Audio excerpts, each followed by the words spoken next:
वूजू की mom already बैठ के बात कर रहे होते हैं। अब यहाँ पे बाहर जब वो लोग आते हैं तो वूजू की मॉम डोंगजिन को कहती है कि तुम दोनों कहीं भी जा सकते हो कॉफी वगैरह पीने के लिए, मैं ये केक घर पे लेकर जा रही, तो तुम दोनों समय बिताओ। और फिर वो डोंगजिन को कहती है कि तुम्हारा कद काफी लंबा है और मेरी बेटी का भी कद लंबा है, तो तुम दोनों साथ में भी बहुत अच्छे लग रहे हो। यानी कि उसने डोंगजिन को एक्सेप्ट कर लिया होता है। यहाँ पर जीगो अपनी मॉम को कहता है कि कुछ देर पहले तो आपका मूड ऑफ था, लेकिन डोंगजिन से मिलने के बाद आप काफी अच्छा फील कर रही हो, तो इसकी क्या वजह है? तो वो कहती है कि बहुत अरसे बाद कोई अच्छा इंसान मुझे मिला है जिसका बिहेवियर बहुत ज्यादा अच्छा है, जो बहुत सुलझा हुआ है। तो इस बात पे वो कहता है कि हाँ, आपको नहीं पता, मैं उसके साथ रहा और वो बहुत क्लीन रहता है। वो सुबह भी नहाता है और शाम को भी नहाता है और वो अपनी हर चीज को बहुत क्लीन और ऑर्गेनाइज्ड वे में रखता है। तो उसकी मॉम हैरान होती है और कहती है तुम उसके साथ क्यों रहे? तो वो कहता है जब वूजू ने मुझे घर से निकाल दिया था तब मैं उसके साथ रहा था। अब यहाँ पर वूजू और डोंगजिन कैफे में आए होते हैं जहाँ पे डोंगजिन तो खाना खा रहा होता है और कहता है मुझे बहुत भूख लगी थी। तो यहाँ पर वूजू कुछ नहीं खा रही होती है, तो वो कहती है कि मैं सुजू पीना चाहती हूँ, तो वो उसके लिए ऑर्डर करता है। तो वो कहती है ये मेरे लिए बर्थडे गिफ्ट होगा। फिर वो पूछती है कि मेरी मॉम ने तुम्हें क्या कहा, तुम और वो काफी खुश दिखाई दे रहे थे। तो वो कहता है कि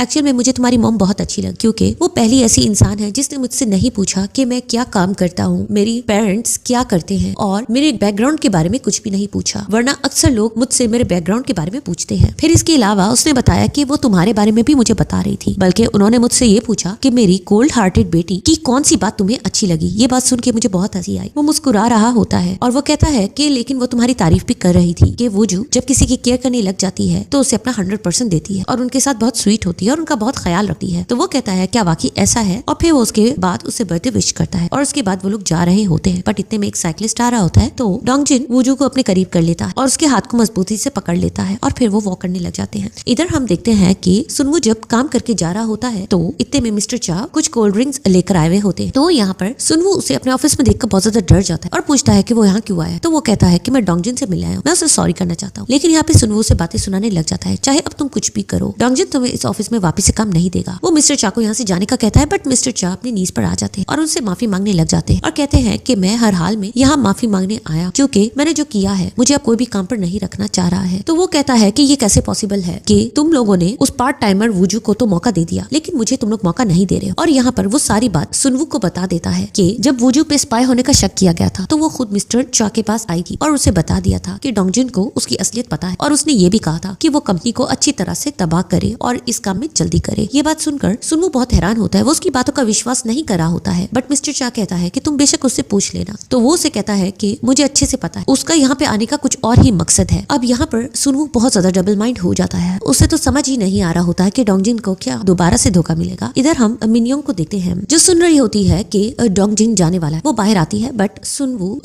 डोंगजिन अभी भी एलिवेटर के आगे होता है। तो वो उसे बता दे कि उसने अपने अपार्टमेंट को सेल पे लगा दिया है और वो शायद ब्लाइंड डेट पे भी जाएगी, तो वो फिक्र मत करे, वो आज के बाद उसे खास नजर नहीं आएगी। अब वो जाते हुए उससे लिफ्ट ऑफर करती है, बट वो कहता है मैं चला जाऊंगा। वो उसे कहती है कि शायद अब बाद में हम मिले भी ना। तो वो उसे कहती है कि मैं तुम्हें खुश देखकर खुश रहना चाहती हूँ और ये मैं सच कह रही हूँ। तो वो कहता है हाँ, मैं हैप्पी रहना चाहता हूँ और मैं वूजू को पसंद करता हूँ और मैं उसके साथ ही हैप्पी रहना चाहता हूँ। तो वो कहती है अगर ऐसा है तो मुझे बहुत सुनकर खुशी हो रही, और वो चला जाता है। और यहाँ पे मिनयोंग वापस से आ जाती है अपने अपार्टमेंट और इतने में उससे डोंगजिन की मॉम की कॉल आती है। एंड यहाँ पर हम डोंगजिन की मॉम को देखते हैं जो कि अपने घर को बेचने के बारे में सोच रही होती है। इधर डोंगजिन की मॉम का बॉयफ्रेंड वूजू की मॉम के रास्ते में आता है और उसे कहता है कि मैं हीजा का बॉयफ्रेंड हूँ और मैं तुम्हें एक ऐसा तरीका बताऊंगा जिससे तुम घर वापस ले सकती हो। दूसरी तरफ हम हाइसंग को देखते हैं कि उसकी को-वर्कर्स को पता चल जाता है कि सुगो और उसके दरमियान बात नहीं हो रही है। वो उसे ब्रेकअप के बारे में कंफर्म, तो वो उसे कहती है कि ऐसी बात नहीं, और फिर वो उसे कहती है कि क्या हम खाने पे चले, क्योंकि हाइसंग को अकेले खाना अच्छा नहीं लगता। लेकिन वो को-वर्कर उसे साफ मना कर देती है। अब यहाँ पे हाइसंग काफी परेशान होती है। इधर दूसरी तरफ हम देखते हैं कि युनजुन की मॉम उसे ब्लाइंड डेट पे जाने का कह रही होती है। यहाँ पे युनजुन बहुत ज्यादा परेशान होता है क्योंकि उसकी मॉम उसे शादी के लिए फोर्स कर रही होती है। हाइसंग फार्मेसी पे आती है बट देखती है कि वहाँ पर युनजुन नहीं होता है। युनजुन एकदम से आ जाता है, तो वो कहती है मैं कुछ दवाएं लेने आई। तो यहाँ पर युनजुन उसे कहता है कि तुम इस वे में मुझसे बात ना करो, मैं तुम्हारा बॉयफ्रेंड नहीं। वो अंदर जाती है और कहती है कि तुम्हें क्या हो गया, तुम किस तरह मुझसे बात कर रहे हो, ये सब कुछ कल की वजह से हो रहा है ना, क्योंकि मेरी हार्ट बीट तेज हुई तो तुम्हें ये चीज बुरी लग रही है। अगर ऐसा हुआ भी है तो इसमें बुराई क्या? तो वो कहता है इसमें बुराई है क्योंकि तुम्हारे और मेरे दरमियान कुछ भी नहीं। मैं नहीं चाहता कि हम लोग स्ट्रेस में रहे, और तुमने अभी अपने बॉयफ्रेंड से ब्रेकअप किया है और मैंने देखा है तुमने कितने लोगों के साथ डेट किया है, उनके साथ ब्रेकअप किया है, और अब शायद मेरी बारी है और हम एक घर में रहते हैं। मैं नहीं चाहता कि इस सिचुएशन की वजह से हम अनकंफर्टेबल फील, ये मेरे लिए बहुत बुरा होगा, मैं ऐसा नहीं चाहता। तो वो कहती तुम कहना क्या चाह रहे हो? वो उसे कहता है कि मैं यही बताना चाह रहा हूँ कि हमारा रिलेशनशिप पॉसिबल नहीं है। जिस बात पे हाइसंग उसे कहती है मैंने तो तुम्हें नहीं कहा कि तुम मुझे डेट करो। तो वो उसे कहता है मैं तुमसे ये एक्सपेक्ट कर रहा था कि तुम कहोगी कि ये बाय मिस्टेक हुआ है। तो वो कहती है मैं झूठ क्यों बोलूं, जो मैंने महसूस किया वो मैंने तुम्हें बता दिया, क्योंकि कल ही सूहू ने मुझे कहा था कि मैं फाइट बैक नहीं करती हूँ, मैं आर्ग्यू नहीं करती हूँ, तो इसलिए मैं तुमसे अभी इस बारे में बहस कर रही हूँ, क्योंकि उसने मुझे कहा था मैं हमेशा ऐसे प्रिटेंड करती हूँ जैसे मैं कोई विक्टिम हूँ, तो इस बार मैं तुम्हें ये बात बताने आई हूँ। यहाँ पर योंजन उस पर हैरान होता और कहता है कि सूहू कितना अजीब इंसान है, वो तुम्हें ऐसा कैसे कह सकता है। फिर उसके बाद वो कहती है कि चलो कुछ खाने चलते हैं, क्योंकि तुम्हें पता है मैं अकेले नहीं खा सकती हूँ। तो यहाँ पर योंजन जल्दी से उसे कहता है कि हाँ उसे भी भूख लगी और अब वो दोनों बहुत ही रिलैक्स वे में खाना खा रहे होते हैं। हाइसिंग उससे कहती कि कल के लिए तुम परेशान मत होना और कंफर्टेबल ही रहे, मैं तुम्हें नहीं फोर्स करूंगी कि तुम मुझे डेट करो। दूसरी तरफ हम सुनवू को देखते हैं जो इस बात से बहुत बेचैन होता है और सोच रहा होता है कि आखिर वूजू का क्या मकसद है उनकी कंपनी को ज्वाइन करने का। और वो सोच रहा होता है कि डोंगजन उस पर बहुत ट्रस्ट करता है। वो काफी बातों को सोच रहा होता है और उसे रियलाइज होता है कि वाकई वूजू कुछ गड़बड़ कर रही है। तो वो वूजू को मैसेज कर देता है कि क्या हम अकेले मिल सकते हैं। तो वूजू उसके पास जाती है ऊपर छत पर। तो यहाँ पर वो उसे मिस्टर चास से हुई सारी बात बता देता है कि मिस्टर चास के बारे में ऐसे ऐसे बात कर रहे थे। वूजू यहाँ पे बहुत ज्यादा परेशान हो जाती, लेकिन वो चुप रहती है। तो यहाँ पर सुनवू से कहता है इसका मतलब वो सच है। तो वो उसे कहती है हाँ मैंने कंपनी का सीक्रेट उसे बताया था। इस बात से सुनवू बहुत ज्यादा परेशान हो जाता है और उसे कहता है कि इस बात का कोई रीजन होगा, मुझे समझ नहीं आ रहा। तुम उसी वक्त में हमारी भी हेल्प कर रही थी और उसकी भी हेल्प कर रही होगी, तो मुझे एक्सप्लेनेशन चाहिए वरना मैं डोंगजिन को बता दूंगा। एंड उसके बाद हम वूजू को सीन देखते हैं जो सीढ़ियों पे बहुत ज्यादा परेशान होकर बैठी होती है। एंड अब वूजू घर जाने के लिए उठती है। तो यहाँ पे डोंगजिन भी जाने लगता है, बट यहाँ पर सुनवू उसे रोकता है। सुनवू एक्चुअल में वूजू के पास डोंगजिन को नहीं जाने दे रहा होता है और उससे बहाने कर रहा होता है कि आज हमें ड्रिंक करना चाहिए और इकट्ठे समय बिताना चाहिए, बट डोंगजिन उसे मना कर देता है और उसे बता देता है कि आज वूजू ने उसके घर आना है क्योंकि वूजू ने अपने भाई का सारा सामान वहाँ से लेना है। और वो ये कहकर वहाँ से चला जाता है। यहाँ पर हम देखते हैं कि वूजू और डोंगजिन इकट्ठे घर जाते हैं। यहाँ पर डोंगजिन उसके लिए डिनर प्रिपेयर कर रहा होता है और वूजू उसके घर को गौर से देख रही होती है। वो दोनों इकट्ठे डिनर करते हैं। यहाँ पर डोंगजिन उसे कहता है कि मैंने बहुत अरसे बाद खाना बनाया है, मुझे पता है अच्छा नहीं होगा पर तुम खा लेना, और वो खा लेती है। अब यहाँ पर वो दोनों बैठे होते हैं और वो उसे अपनी सारी बात बता रहा होता है कि किस तरह जब वो छोटा था और उसके फादर मर चुके थे और उसके बाद उसकी मॉम ने शादी कर ली, तो उस वक्त उसके अंकल ने उसका ख्याल रखा। वो हर जगह ट्रैवल करते थे और कैंपिंग में उसे अपने साथ लेकर जाया करते थे। उसे ऐसा लगता था उसका कोई घर ही नहीं है, वो अपने अंकल के साथ रहता था। और फिर वो अपने मदर के बारे में उससे डिस्कस करता है कि मुझे मेरी मदर अपनी वीकनेस लगती है, मैं हर अपनी मॉम से सब कुछ छुपाता हूँ, मैं नहीं चाहता मेरी मॉम के बारे में किसी को पता चले या कोई भी पहचान जाए कि ये मेरी मॉम है, और इसी वजह से मैं बहुत अच्छा बनने की कोशिश करता हूँ और मेरी मॉम की वजह से ही मुझे सबसे ज्यादा धोखा मिलता है और लोग मुझे यूज करते हैं। डोंगजिन की ये बातें सुनकर वूजू बहुत परेशान हो रही होती है और वो उसे कहता है कि ये सब कुछ मैं तुम्हें इसलिए बता रहा हूँ क्योंकि मैं चाहता हूँ तुम्हें मेरी हर बात का पता हो। ये बातें मैंने पहले कभी किसी को नहीं बता कि मेरी मॉम मेरी वीकनेस और मैं उनकी वजह से परेशान, लेकिन पता नहीं क्यों मैं तुम्हें ये सब कुछ बता रहा। वूजू उसकी बातें सुनती रहती है। डोंगजिन उसे गौर से देखता है और उसे कहता है कि क्या आज रात तुम मेरे साथ रहोगी। एंड यहाँ पर वूजू उससे शॉक होकर देखती है और फिर उससे हाँ में जवाब देती है और डोंगजिन उसे देखता रह जाता। तो ये पार्ट यहाँ पे खत्म होता है। नेक्स्ट पार्ट काफी रोमांटिक होने वाला है। उम्मीद है इस ड्रामे की एक्सप्लेनेशन पसंद आई होगी और मेरे चैनल को सब्सक्राइब कर दें। Thank you so much.